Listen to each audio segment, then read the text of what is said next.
Hello everyone. I will be talking about Patrol, Flutter first UI testing framework from LeanCode. I'm Mateusz. I'm from Poland, Warsaw, exactly. And I'm head of mobile department at LeanCode, which is a software studio from Warsaw, Poland. We have around 65 developers, 65 people, 25 Flutter developers. And we do open source. One of the open source packages that we are known from is Patrol. And in this project, I'm a technical product owner from the early POC of this project. Also, I'm a Flutter and RGDE, and you can find me on X at this handle. So, what's the problem? Because if we create a package, we probably want to solve some problem. Now, Simon is solving some problem. Okay. So, yeah. So, what's the problem that we want to solve? So, the problem for us is that there's no good enough Flutter UI testing framework in the market. And what it means, not good enough, is that actually this problem is composed from 3 sub-problems. So, problem number 1 is native automations. So maybe a quick question for you is who have you tried to do any UI testing using integration tests or anything like that? Okay, so you probably had something like this in your app when you had some native dialog pop up. For example, if you want to sign in with Google or any other third-party service that uses WebView or some third-party native SDK, or maybe you had location permission dialog or other permission, push notification permission, or some third-party SDK that's critical on your business path, like paying for your order with PayPal, for example. So the worst thing is that those dialogs, and especially permission dialogs, they're often straight in the from the beginning of the process. So you log in and then you have the first permission dialog. And with integration test package, if you have this permission dialog, you cannot do anything about it because integration test doesn't know that this dialog even is appearing on the screen because it's native and it's not interfering with Flutter view hierarchy, I would say. So the first problem that there was about native automations. We want to somehow interact with native apps because our apps are also native apps, and there will be. And we have to somehow, if we want to be truly end-to-end and UI test end-to-end from the beginning to the end of our business critical path, we have to be able to interact with native components. So problem number 2, while we were trying to solve problem number 1, we discovered another problem that is the developer experience, but more like from a code perspective than from a tooling one. So if you take a look at the code on the left, you can see that it's really verbose. Like you have a lot of code that's actually describing, I think, entering text in 3 text fields and stuffing 2 things on the screen. So it's like 5 semantically speaking is like 5 actions, but you have to write pump and settle each other line, and a lot of stuff that is not related to the like testing from perspective of the user. And also, if you want to use any complex finders, like on the right, like for example, searching for the ancestor of some view.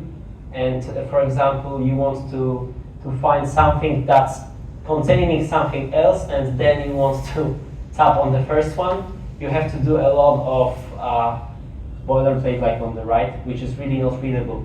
And when you look at it, after some time, you don't know what's actually on the screen. And the third problem, last but not least, is about CI/CD. So if you use integration test, it has some connection, like integration with CI/CD, because it can be launched on Firebase Test Lab like a native app would do, but you have no test durations. Each of your tests has less than 1 second duration. You have no isolation, so if something blows up, your whole test suite will blow up.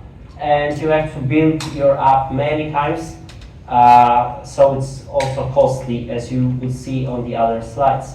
So with slow and unnecessary builds, what I mean is typically if you have n files, for example 100 test files, you would have to build 100 APKs and upload them. So you have to build them, each of them, which costs you build time on some CI/CD, which is also money. And then you have to execute them separately. So then you could think, okay, I have a solution in my mind that I can execute, which is let's do some file and bundle all of those tests, just run them, execute them, and now I can bundle them in this file, build the whole test bundle, and I have one APK. And it's true, it seems to work fine, because if you have a failure, like a failed assertion, for example, you can't find a widget, it will gracefully fail and say that the test failed, and then it worked fine. But if you have a crash, like if your process will crash because something something unexpected happened in your test, and one of your tests will crash, then the entire test suite will crash, and you won't get results from other tests. So, for example, hypothetically, you have 100 tests, and 99 of your tests will pass or fail, but gracefully, and the last test will crash, and then you don't know the results from the 99 tests also, because everything crashed. And as you can see, like integration test gathers the results at the end, so you have to be sure that nothing will crash on the go. So the last thing is no test durations. So if you finally run the test and it won't crash, then you don't know which test actually takes a lot of time, because all of those tests will have less than 1 second test duration, because native tests are created after Dart tests run. So integration test works in this way that it will run all the tests, gather the results, and then it will create, after all the execution, it will create artificial tests on the native side, and those tests will just like return immediately with the appropriate result. That's why with this architecture, that integration test approach, it's like impossible to achieve some other result. And also there's one thing that's called sharding, and in integration testing world, UI testing world, sharding means that you can, if you have a device file like Firebase Test Lab, and you have 100 tests, you can run them simultaneously on parallel devices, like different devices. And with sharding, if your framework supports sharding, then the farm, the device farm, which is, for example, Firebase Test Lab, will try to split them, for example, in the packs of, I don't know, 25, and launch them on 4 devices. So it's faster for you, and also better for the farm, because they can utilize the devices more like optimally. And with this approach, that native tests are created after their run, you cannot implement sharding at all, so it's fundamentally broken. So what can we do? Who of you heard of Patrol, right? Oh, great. I think it's more people than actually used UI testing at all. Like my first question had less people than this question. Okay, so we came up with the idea of Patrol, which is Flutter First UI testing framework. And what it means, Flutter First means that it's written for Flutter devs, for Flutter apps in the first place. So it's written in Dart. You write also code only in Dart.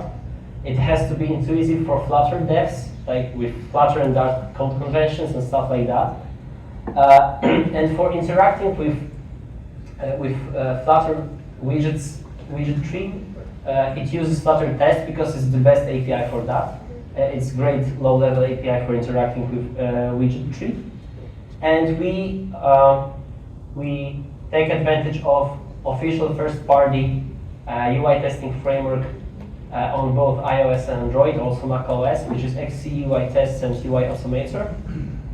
We also try to offer smart defaults because, as you know, for those of you that tried some UI testing code, typically you will have like a lot of people from the community told us that they always create the same helper functions for their test. Like, for example, always find first one, or always pump until something pops up on the screen, stuff like that. So why not creating them once and test them once in our framework so that everyone can use it, right? So that's why we also do that with smart defaults and some shortcuts for boilerplate. And we want our aim also is to be compatible with device farms and native tooling. What it means is that in native apps like Android and iOS, UI testing world is huge. Like, there are a lot of tools for that. A lot of device farms, a lot of virtual like emulator, simulator farms, things like that. A lot of test ops, test management tooling. And we as Flutter community also would like to use that, and we cannot right now because all of those device farms are for native frameworks like UI Automator and XUI Tests, and their primary support will always be for native apps. So we have two ways from our perspective. Either we can wait and ask the device farms and tooling to support Flutter explicitly, or we can prepare some framework that will act as a native test from the outside. And this is what we try to do in here. So when the device farm tries to launch Patrol tests, it tries to launch an Android native tests or iOS native tests. And we do all the magic that tries to emulate those native tests so that device farm can just run all the native tests, and under the hood, they are Patrol tests that are written in Dart and all that stuff. So that's really important for us because this is one of the reasons to, like, it's the only way to enable Flutter community to use all of those native integration tools that are really plenty of, and especially in enterprise world, there are some like corporate people that, for example, in some I would say branches of business like banking, there are some regulations or some corporate people that want you to have UI testing with device farms and stuff like that. And if you say that it's totally impossible for the Flutter app to interact with some other tool, then it's really like it can be a no-go for Flutter from their perspective. And if you can say that with that, you can write some scripts and you can use any tool that they want, it's really like empowering Flutter from their perspective. So Patrol is made from two packages, I would say, a package and a plugin. So we have Patrol Finders, which is just a Flutter package. It's not related to native stuff at all. It doesn't depend on any of the platforms, and it's just dependent on Flutter test. And this is just a high-level API for Flutter test. So as I said, like you saw that we have a pretty verbose code with Flutter test. So Patrol Finders just try to solve that. And on top of that, we have Patrol plugin, which is pretty much a replacement for integration tests. And it does all of this native integration with the platform. So let's see Patrol Finders first. So Patrol Finders, they extend Flutter test finders. So every Patrol Finder is just a Flutter Finder, so you can use them anywhere you would use a Flutter Finder. And they try to counter flakiness. And what it means is that they try to do this smart pumping stuff, waiting until something is visible, and not just blowing up the test right after. For example, you wait for some API request to finish or some animation to finish, stuff like that. And we just try to remove all the boilerplate in here. As you can see, we want it to be as readable as it can be, so that you see this test, you know what it does, period. So that you don't have to spend much time on just reading the test code. Also because not only developers can write them, but also QA engineers can write them. And as you can see, it's a convention of a dollar. Like here you can see sign in tab, email, enter text.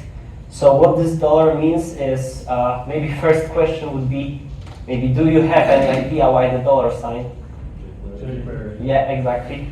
So the inspiration was from the jQuery times, because one thing that jQuery was awesome at was finding things.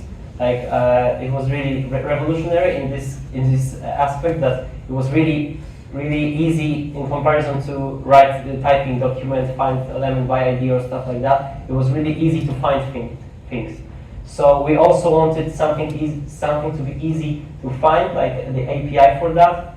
So the dollar is just a shortcut for Flutter finders, I would say. It has some other methods, as you would see, but under the hood we use Flutter finders. So if you pass the type, like a list view, it's a type finder, like find by type.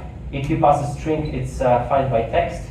If you pass a key or a symbol, it's also something like the symbol syntax from Dart. It's something that looks like jQuery. Like it looks like a web thing, because the keys and IDs on the web are also with the hashtag. So we thought, why not? We can abuse the syntax. But you can also pass a key object like on the right side. To find by key, find by icon, if you pass the icon data, and if you pass a regular expression, we will try to find text containing. So beyond the finding aspect, we also have some custom methods on that. So as you can see, you can just use tab, long press, of course, enter text. Wait until visible. This is something interesting. So wait until visible will pump frames until this finder finds something, and this something is hit testable. So it means that you can interact with it. Because normally, if you wait for something, it can be hidden in the, it can be actually built in the widget tree, but you cannot see that. Because, for example, it's like with the list view, it's the n+1 tile that's already built, but you cannot interact with it. If you try to tap on it, it will fail. So wait until visible. Visible means hit testable in this case. So visible means I can tap on it. At is like if you want to have find a fourth icon button, it's at 3, of course. 0 is the first, because you could have multiple buttons. Scroll to. This is also something to reduce boilerplate. So if you just use scroll to on a finder without any other context, we will try to find a scroll view, a scrollable, to be exact, precise, a scrollable, and we will try to scroll to this finder. So if you have a my key, which is probably, for example, a button, and dot scroll to, it means that we will try to find a scrollable that's an ancestor of this button, and we will scroll until this button is visible, and we can tap. Because normally with scroll, you have to find a scrollable, you have to write, I don't know, 5 lines of code for that. And also which is pretty much exactly the same, like if you want to use widget predicate with normal Flutter finders. So if you want to have a predicate on any of the widget properties, you can use which. Okay, so if we try to rewrite the code that I showed you on the first slide, you can see that actually we have 3 enter texts, 2 tabs, and waiting for something to be expected. So with patrol widget test, which is only about widget tests and golden tests. It's not related to the native automation. You can just have a shortcut and just reduce the boilerplate and don't do pump and settle. So as you can see, this is just more like readable. Of course, you can use keys from your project. You can import keys from your project. We also do that. You don't have to hard code anything in here. You could have import keys from your actual app code because it's still inside your repository, like your widget tests. So you can just use it in your widget tests or golden tests without any additional work. Also, about complex finders like descendant and ancestor, if you want to find a subscribe text inside a list view, instead of find descendant, you can do $. So it's also kind of inspiration from jQuery. So $$ means inside, like inside of the list view. So you tap not on the list view but on the subscribe. And it's not only that, it's not only the finder, because actually under the hood, if you wanted to do it in raw, like I would say vanilla integration test or Flutter test, because it's only Flutter test, you would have to write a lot more pieces of code, because you have to wait until list view is visible, you have to wait until subscribe is visible, and then tap on it. So you have to do some pump and settle stuff also. So we do it under the hood.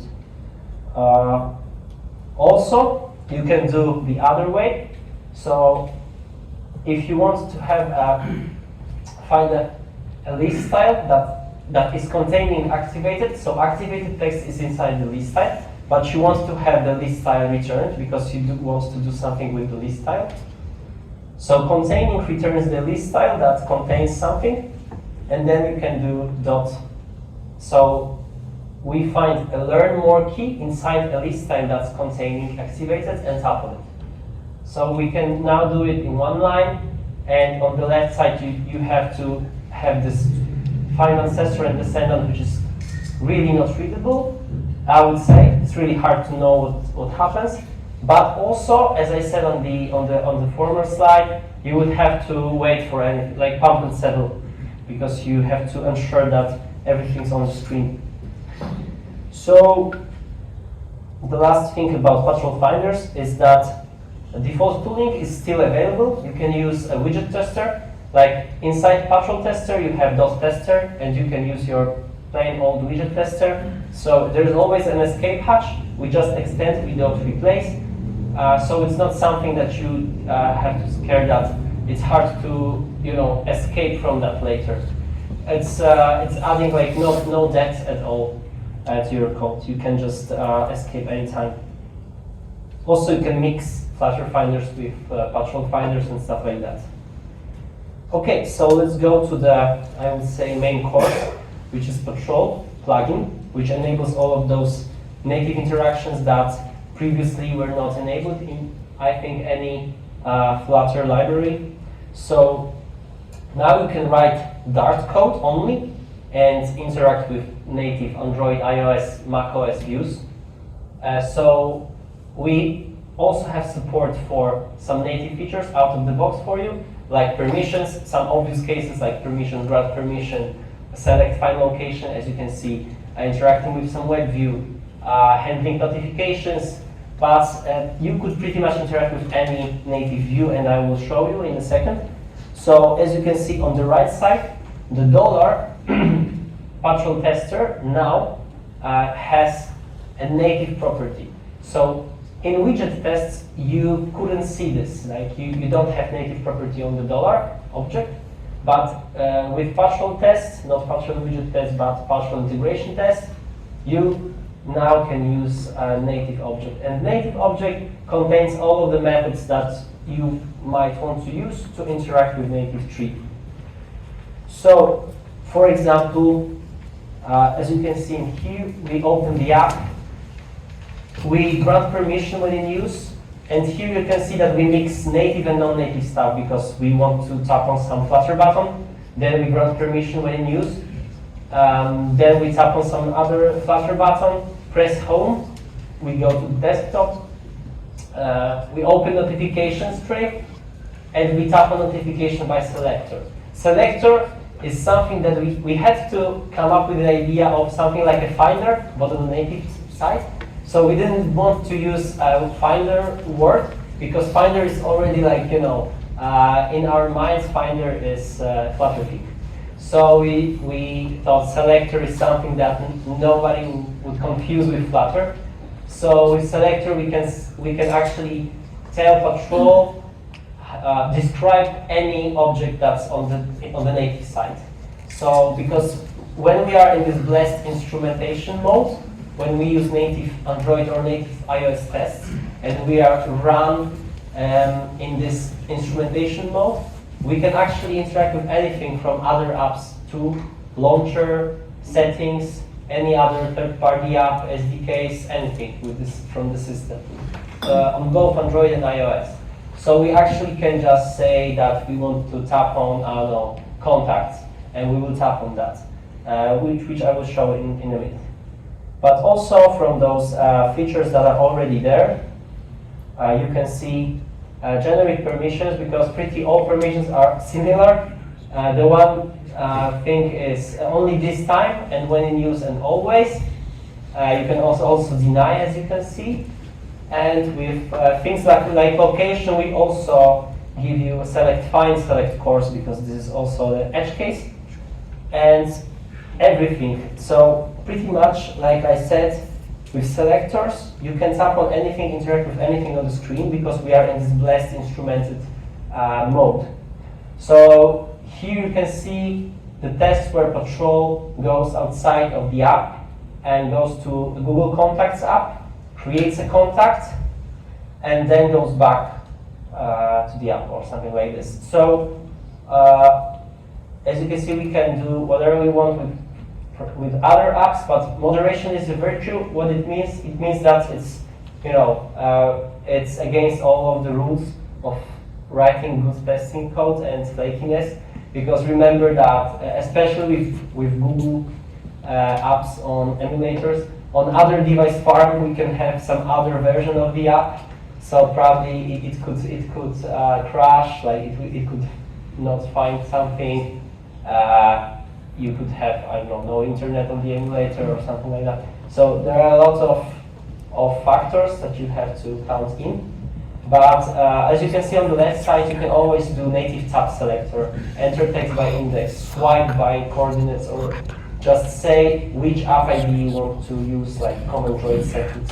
So because I know that there are some cases where QA department wants to abuse those rules and really, for example, check if the reset password flow works, and they want you to go to Gmail app and click on the actual link. Now you can do that. So it's pretty end-to-end. That's like what we aimed for. That's we want you to be enabled.